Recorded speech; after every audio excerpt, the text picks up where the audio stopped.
proposer, c'est qu'on reste là tous assis sagement, dans la chaleur, dans la bonne humeur. Je pense que ça vous va, vous avez tous le sourire en plus. Par contre, je sais pas ce qu'on va faire pendant 15 minutes, parce que le jury il est un peu long quand même. Hein. Il y a quelqu'un qui voudrait m'aider ou pas dans la salle? Je sais pas. Ah, je vois une main qui se lève, Alexandre. Jean-Baptiste, un coup de main aussi, comme par hasard, les gars. C'est-à-dire quoi, je vous propose un petit sujet là, et puis vous me faites une petite plaidoirie en attendant que le jury n'aura pas la chance de regarder Jean-Baptiste et Alexandre.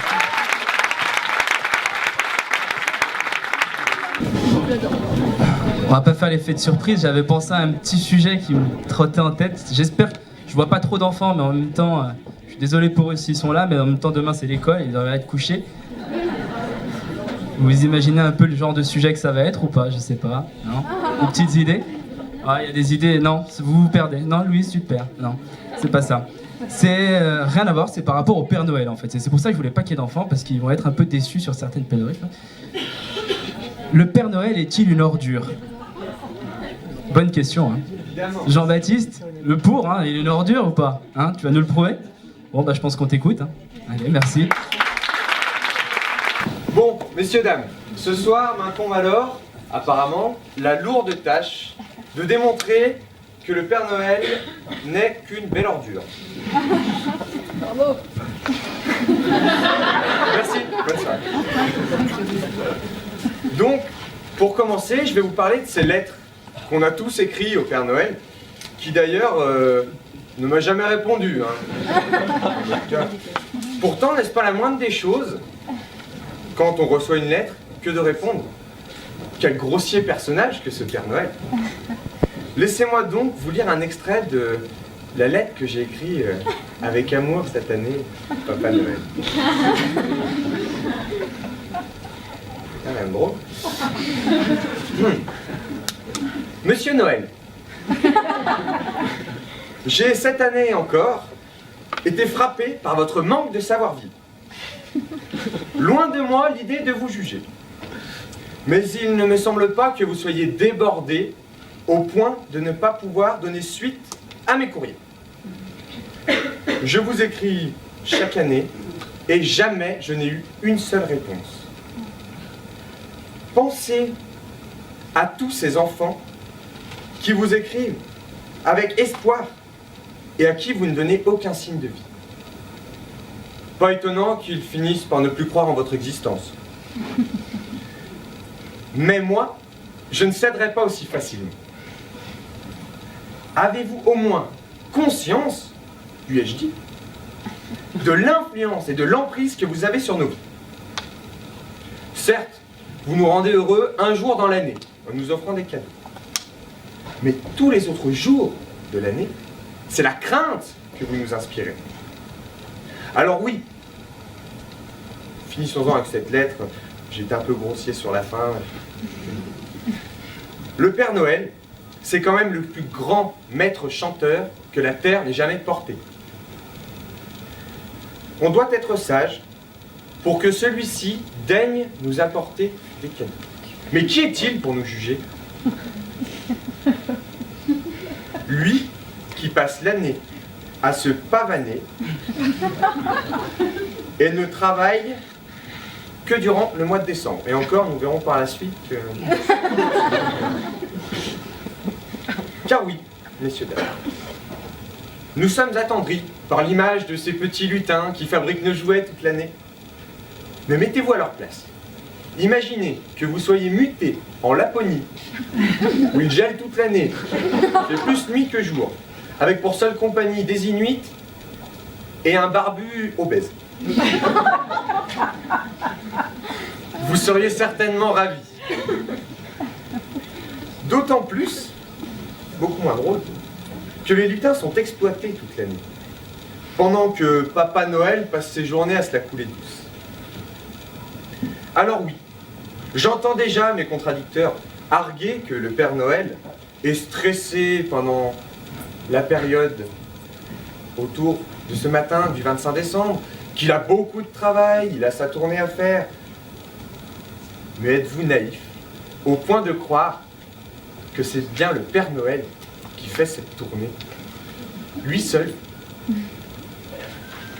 Alors, dans ces cas-là, Je vois que vous n'êtes pas convaincu. Expliquez-moi, comment celui-ci peut se rendre chez tous les enfants du monde entier, hein, sans exception, dans un traîneau tiré par des rennes, qui volent, dont le premier a un nez rouge qui clignote, certainement pour pas prendre un avion dans le coin du monde. Et tout ça en une seule nuit. On nage en plein délire. Ce Père Noël nous prend pour des idiots, tout simplement. Laissez-moi vous exposer la situation avec sincérité et objectivité.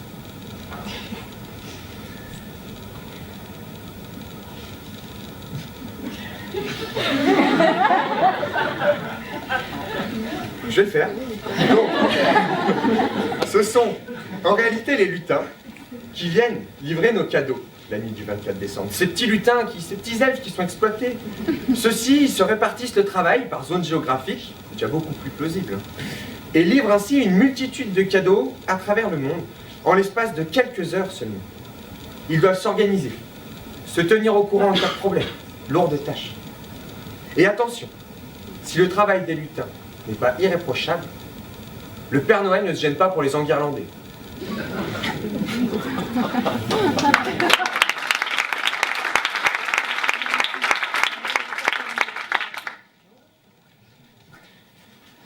C'est certainement un choc pour vous d'apprendre ce soir qu'en réalité, le Père Noël n'est qu'un fumiste qui délègue son travail à de pauvres petits elfes esclaves.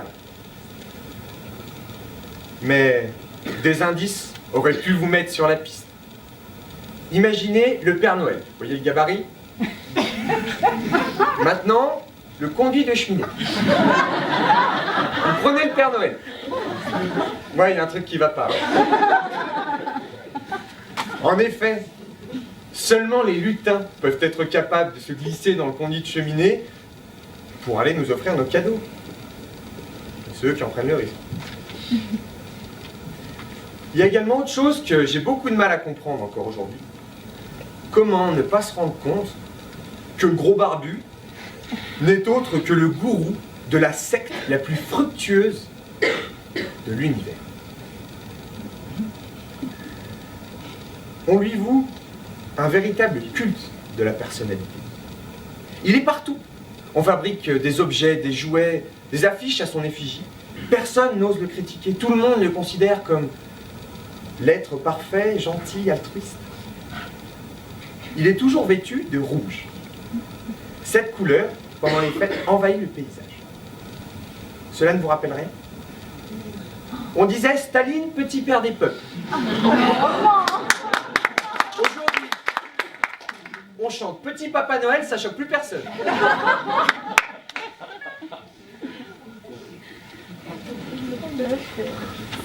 Enfin, beaucoup moins drôle.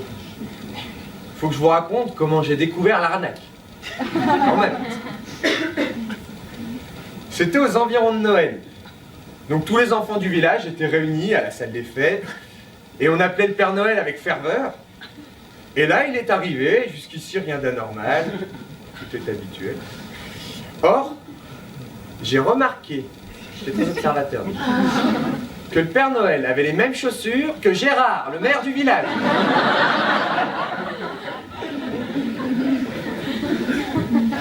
Alors là, je demande à mon camarade à côté de moi, Clément, qui n'a pas inventé la poudre malheureusement, qui me répond « Ah bah oui, t'as raison, ils ont les mêmes chaussures. »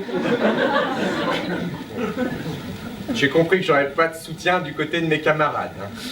Enfin bon, tout ça pour dire que je n'ai pas mis longtemps à comprendre. Que le Père Noël ne prend même pas la peine de se déplacer et envoie quelqu'un d'autre pour voir les enfants qu'il appelle avec tant de ferveur. Une fois encore, il s'attribue les mérites du travail d'un autre. Ainsi, il est évident que nous avons tous été abusés. Et je reste bouche bée devant l'ampleur de ce mensonge.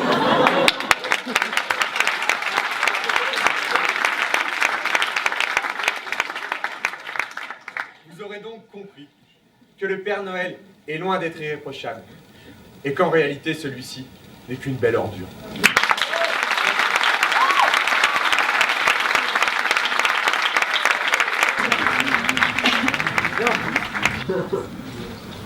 Peuple de Bourg, bonsoir. Je te remercie Samy, mais tu m'as un peu pris de court, j'avais pas trop prévu, tu vois, cette petite interlude comme ça.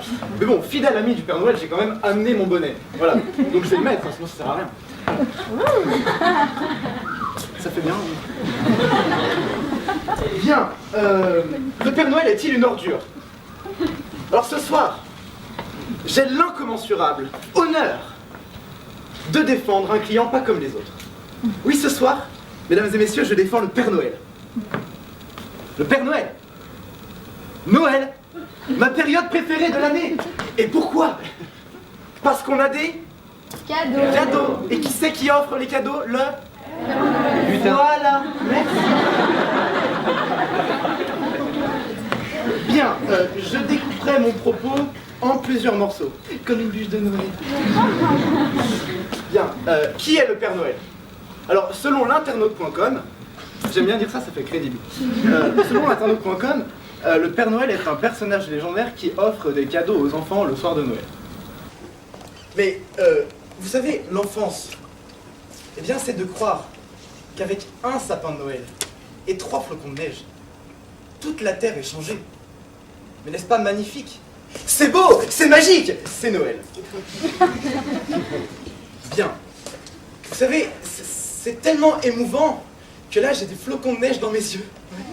Vous aussi? Non? Mais comment, s'il vous plaît, comment pourrait-on penser une seule seconde que le Père Noël est une ordure?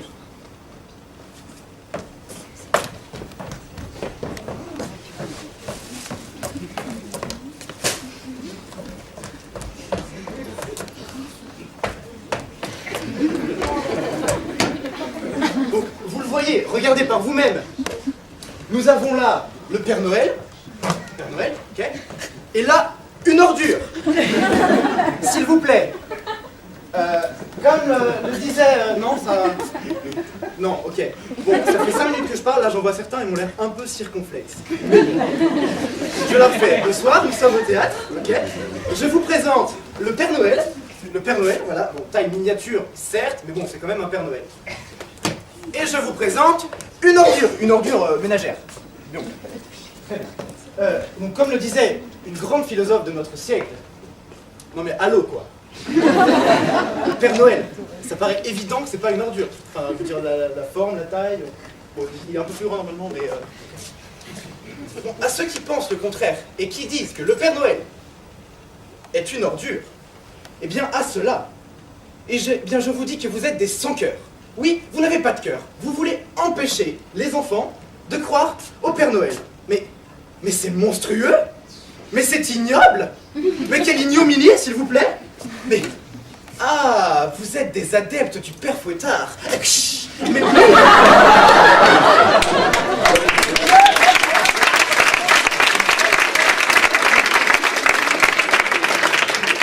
Briseur de cœur. Ô amis de la déception, du malheur et de la douleur. Vous gâchez le bonheur des enfants. Je vais vous dire un petit secret là, comme ça, entre nous, à la bien. Alors, face à la grande interrogation des enfants sur la fameuse identité du Père Noël, eh bien, on rencontre 2 types de parents. Donc, quand les enfants demandent à leurs parents Papa, c'est qui le Père Noël? Elle est où sa maison? Va demander à ta mère. Maman, c'est qui le Père Noël? Elle est où sa maison? Écoute Jean-Philippe, le Père Noël, c'est un vieux monsieur. Il est vieux, il a une grande barbe et il est très gentil. Mais on ne connaît pas son vrai nom parce que c'est un héros, tu vois, c'est comme Spider-Man, Batman. On ne connaît pas vraiment leur identité, donc ils veulent rester cachés. Et il habite au pôle Nord avec ses amis les lutins, les reines, il y a la mère Noël aussi et plein d'autres animaux magiques. Deuxième cas.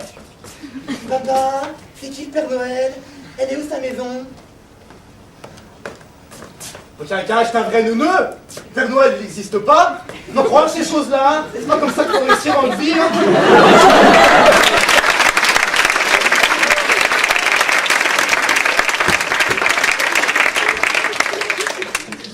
C'est cela, oui.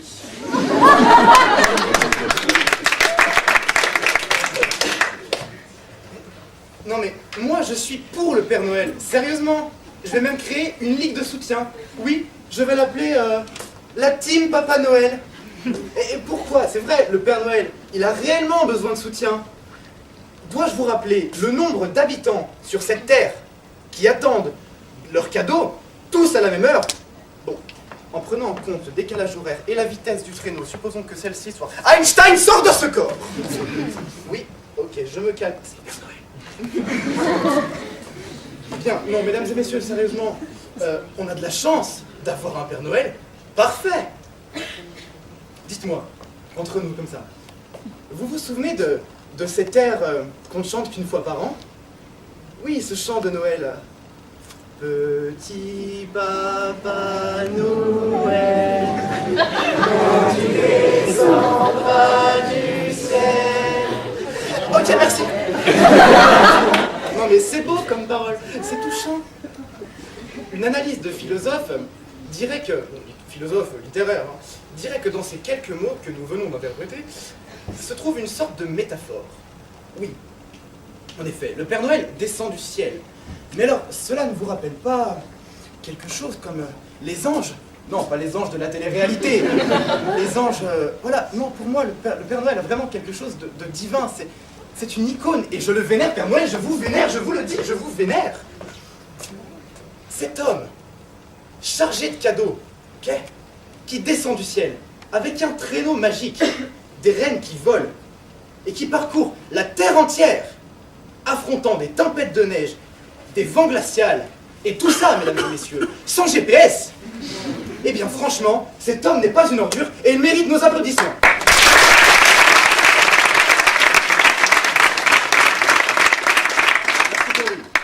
Quelqu'un a déjà vu le film Le Père Noël est une ordure? Bon, vous voyez tous qui c'est Félix. Non, pas Félix le chat, il m'énerve. Félix le chat. Bon, on est tous d'accord pour dire que Félix, donc le Père Noël, n'est pas une ordure. Bien. Vous savez, à ce titre, un jour, j'ai été dans un café philo qui avait pour titre Félix, portrait d'un homme dépressif. Non, tu m'énerves, c'est une connerie. Ok, ça fait bien, c'est tout. Ouais, bon, les gens ils étaient tous là. Oui, non, Félix, quand même, il est pas très fut. Et puis, c'est un peu une ordure quand même, hein. Mais non, mais je suis désolé, Félix n'est pas une ordure. Félix est un Père Noël. Et c'est tout. Et même que c'est un très bon Père Noël. Car dans ce film, oui, dans ce film-là, le Père Noël est une ordure. Félix est un personnage accablé. Je ne vous rappelle pas les insultes, je vais la rappeler quand même parce que c'est important, de sa femme, à répétition, la fameuse Zézette, vous savez, à répétition dans ce film, qui le traite quand même de tête de rat et de sac à merde. Quand même, ok. Ce pauvre homme est accablé.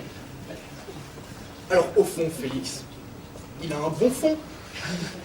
Vraiment, il a un bon fond. Qu'est-ce qu'il veut? Qu'est-ce qu'il veut, Félix? Ben, je vais vous le dire.